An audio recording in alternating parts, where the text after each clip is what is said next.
Simplify the following complex fraction. So you have 9 over y squared minus 1 as the numerator, and then 1 plus 3 over y as the denominator. So the first thing we do is we have to multiply the top and bottom by the LCDs of the denominators, of all the denominators.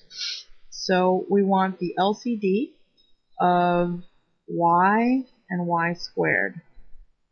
And so that is just y squared. So we want to multiply the top and the bottom by y squared so that we can get rid of the denominators.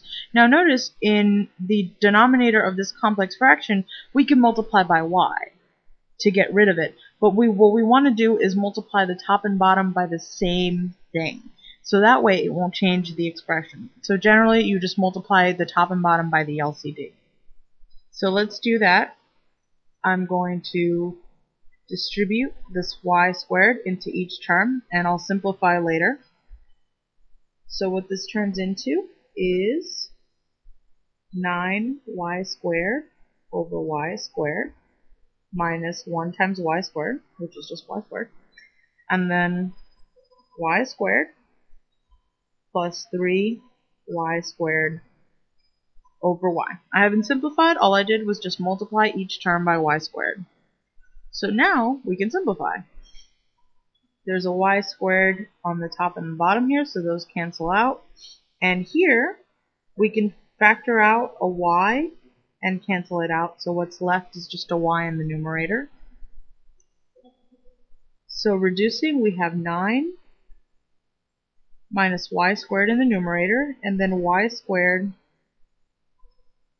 plus 3y in the denominator. And now we're left with just a regular rational expression in y. So what we want to do is try to factor anything out to see if we can't make it simpler. Now notice, 9 minus y squared can be rewritten, let me put it down here, 9 minus y squared can be rewritten as 3 squared minus y squared, right? Because 9 is a perfect square, which looks like the difference of squares formula, a squared minus b squared, which is equal to a plus b times a minus b. And so if a is equal to 3 and b is equal to y, then this becomes 3 plus y times 3 minus y, right? So we can simplify the numerator like that. So let's go down here. So the numerator becomes 3 plus y times, oops, that was a weird looking 3. 3 minus y. And then in the denominator, both the terms have a y in common, right? So we can factor one out. So y times y plus 3.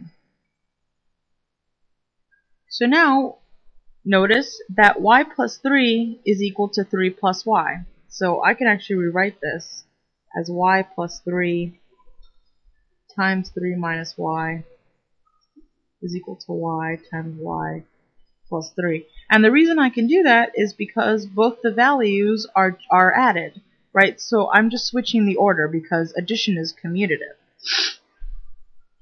So since that's true, we can cancel out a y plus 3 that's in the numerator and the denominator. So what's left over is a 3 minus y over y. And since there's nothing else we can do to reduce, this is the final result.